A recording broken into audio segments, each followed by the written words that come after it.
Hello guys, ഞങ്ങൾക്കൊരു കൂണ് കിട്ടിയിട്ടുണ്ട്. അതിൻ്റെ ജ്യേഷ്ഠൻ്റെ കയ്യിലാണ്. എൻ്റെ ജ്യേഷ്ഠൻ സംസാരിക്കും.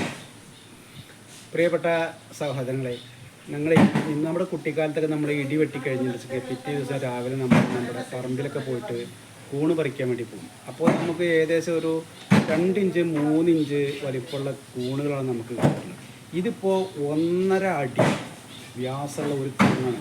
എൻ്റെ കൈ കടയുണ്ട്. 3 കിലോ അധികം തൂക്കമുള്ള ഒരു കൂണാണ്. അപ്പോൾ ഇത്രയും വലിയൊരു കൂൺ എൻ്റെ ജീവിതത്തിൽ ആദ്യമായിട്ടാണ് ഞാൻ കാണുന്നത്. നിങ്ങൾക്ക് ആർക്കെങ്കിലും ഇത്രയും വലിയൊരു കൂൺ ഏതെങ്കിലും കാലത്ത് കണ്ടിട്ടുണ്ടോ, കിട്ടിയിട്ടുണ്ടോ, കേട്ടിട്ടുണ്ടോ എന്നൊക്കെ കമൻറ്റ് ചെയ്യുക. എൻ്റെ ഒരു സഹോദരൻ്റെ യൂട്യൂബിൽ വേണ്ടിയിട്ട് ഞാനിത് ഇടുകയാണ്. ദേവൻ കൂടല്ലൂർ, സഹോദരൻ ദേവൻ കൂടല്ലൂരിൻ്റെ യൂട്യൂബിന് വേണ്ടിയിട്ട് ഞാൻ പറയണം. ഇത്രയും വലിയൊരു കൂൺ എൻ്റെ ജീവിതത്തിൽ ആദ്യമായിട്ടാണ് കാണുന്നത്. നിങ്ങളുടെ ആരെങ്കിലും ജീവിതത്തിൽ ഇത്രയും വലിയൊരു കൂൺ 3 കിലോ ഉണ്ട്. എൻ്റെ കൈ കടയുണ്ട്. 3 കിലോന് അധികം മേലെ വെയിറ്റ് ഉണ്ട് ഇതിന്. 1.5 അടി വ്യാസമുണ്ട് ഇതിന്. ഇത്രയും വലിയൊരു കൂൺ നിങ്ങളുടെ ജീവിതത്തിൽ ആരെങ്കിലും കണ്ടിട്ടുണ്ടെങ്കിൽ നിങ്ങൾ കമൻറ്റ് ചെയ്യും. ഓക്കെ.